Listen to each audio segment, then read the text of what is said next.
Deixa eu te fazer uma pergunta. Você já teve aquela sensação de que parece que você não está utilizando todo o seu potencial ou não está cumprindo a plenitude do seu chamado? Se eu te disser que pode ser verdade, você pode estar no caminho da salvação, mas pode não estar desfrutando de algo que a Bíblia diz que é a vontade boa, perfeita e agradável de Deus. Vamos entender esta questão?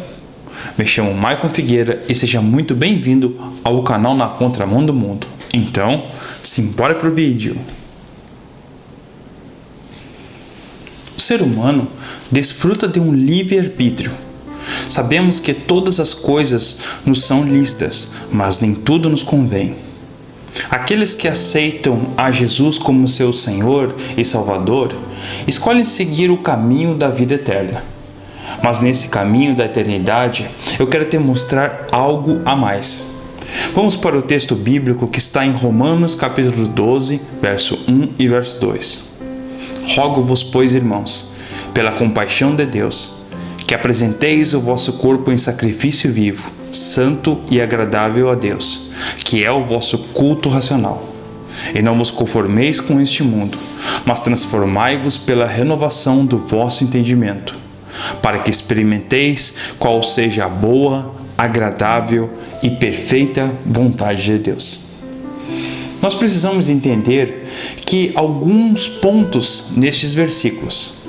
Primeiro ponto, Paulo diz que devemos apresentar os nossos corpos como um sacrifício vivo, santo e agradável a Deus. Isto é, uma consagração total e morte para si mesmo. Não é à toa que Paulo usa a figura do sacrifício vivo, pois ele, como um bom fariseu que era e conhecedor da lei judaica, tinha em mente, ao escrever esse texto, a ideia do sacrifício de animais que na antiga aliança precisavam ser mortos para serem aceitos como oferta ao Senhor.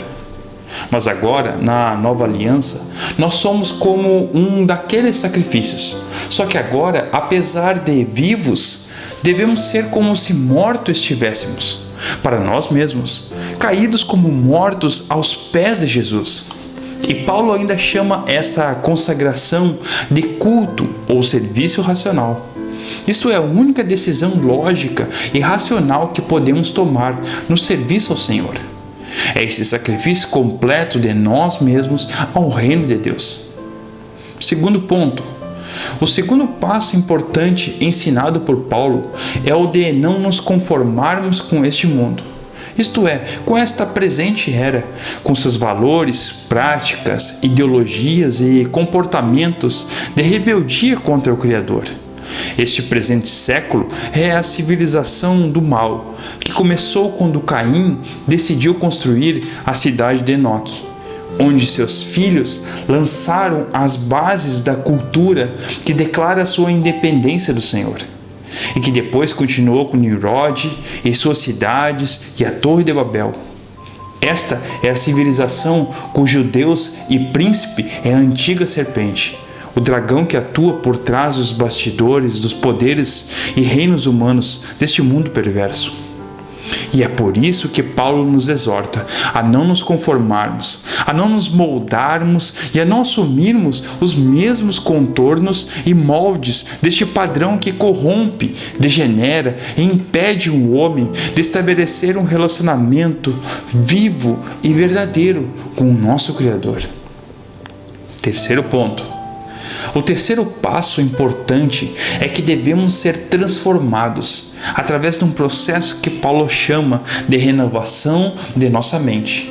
Isto é, o processo de restaurar e renovar a cultura e verdades, valores do reino que Deus sonhou desde o começo para o homem, mas que com a queda adâmica foram perdidos.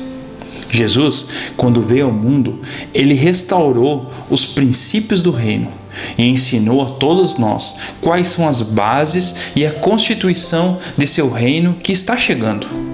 Nós precisamos aqui e agora passar a viver os valores desse reino, para que quando ele chegar, possamos nele assim entrar. Então, o que Paulo está nos ensinando é que devemos ter a nossa mente formatada de volta à programação original, que Deus assim o planejou. E essa programação original do reino não pode ser alcançada por meio do esforço próprio e luta para melhorar o nosso comportamento. Não. Não é uma vida melhorada pelo esforço de nossa própria carne, mas sim uma vida substituída, a vida de Cristo no lugar da nossa, por ação exclusiva do Espírito Santo de Deus. Portanto, essa programação do reino é aquilo que Paulo chama de a mente de Cristo, que significa o conjunto de pensamentos, valores, princípios e verdades espirituais que estão apenas na mente do Rei do Reino. Mas acontece que apenas o Espírito Santo pode executar em nossa vida à medida que os passos 1 e 2, ao qual refletirmos, já estejam sendo executados, e isto é, morte para nós mesmos, como consagração total e não formatação com os valores desta era caída. Finalmente, depois desses 3 passos, Paulo nos mostra qual será o resultado de nós seguirmos essa equação. E o que acontecerá conosco se buscarmos essas verdades? O Pai, quando pensou em nós pela primeira vez, sonhou e planejou para cada um dos seus filhos aquilo que Paulo chamou de a vontade boa, agradável e perfeita. É uma vontade perfeita de Deus para cada um de nós. E essa não é uma vontade genérica que se cumprirá de qualquer modo, independentemente de nossas escolhas. Também não é vontade permissiva de Deus, que muitas vezes termina sendo aquela que ocorre na maior parte do tempo de nossa existência. Mas a vontade perfeita do Pai é um plano detalhado e maravilhoso que se cumprirá se e somente se cairmos como mortos para nós mesmos, aos pés do Senhor, e começarmos a deixar que o Espírito comece a executar os passos dessa equação que trará propósito, realização e um sentido verdadeiro para nossas vidas. Alguém já se perguntou alguma vez se João Batista era um homem realizado? Ele tinha convicção de estar no projeto correto? Ele se sentia desconfortável da forma como vivia a sua vida? Ou será que tinha um grande senso de propósito e de realização espiritual e pessoal? Pensa bem, o cara clamava no deserto, se vestia de pele de camelo, um animal que era considerado, de acordo com a lei, imundo, e comia gafanhotos. Provavelmente era barbudo e passava uma imagem talvez assustadora. Seu linguajar era rude e francamente ofensivo, a quem ouvia chamando as pessoas de raça de víboras. Além disso, João era de uma linhagem sacerdotal. Seu pai, Zacarias, era sacerdote e servia no templo. Desse modo, João poderia ter exercido o sacerdócio usando roupas nobres, usando suas vestes sacerdotais e se alimentando de alimentos especiais, assim como flor de farinha. Mas sua vida parecia estar exatamente ao inverso do que deveria ter sido. Definitivamente, João Batista não parecia alguém que estivesse vivendo a vontade boa, agradável e perfeita de Deus para a vida dele. Se víssemos um crente hoje em dia nessa situação, muitos o chamariam de louco ou fanático religioso. Ou pior, um crente debaixo da maldição, por não exibir sinais de bênçãos e prosperidade e sucesso, segundo os padrões do presente século, é claro. Mas João Batista foi simplesmente um homem que permitiu que Deus cumprisse em sua vida a vontade perfeita, a vontade exata, a vontade específica que foi planejada para ele e para ninguém mais. Deus tem um plano perfeito e preparado para cada um dos seus filhos e de suas filhas. Mas esse plano não vai se realizar espontaneamente se nós esperarmos o tempo suficiente para isso.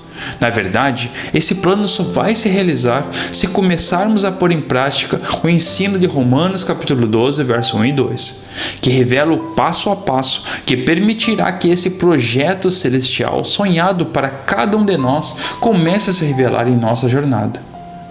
Caso não busquemos essa vontade perfeita de Deus, sonhada para cada um de nós, o resultado será uma vida inteira vivida na dimensão da vontade permissiva de Deus. Isto é, viveremos uma vida que Deus permite e tolera. Uma vida que Ele pode, inclusive, abençoar e prosperar, por causa de seu grande amor e sua misericórdia. Mas não é a vida que Ele deseja, nem a que Ele sonhou para nós.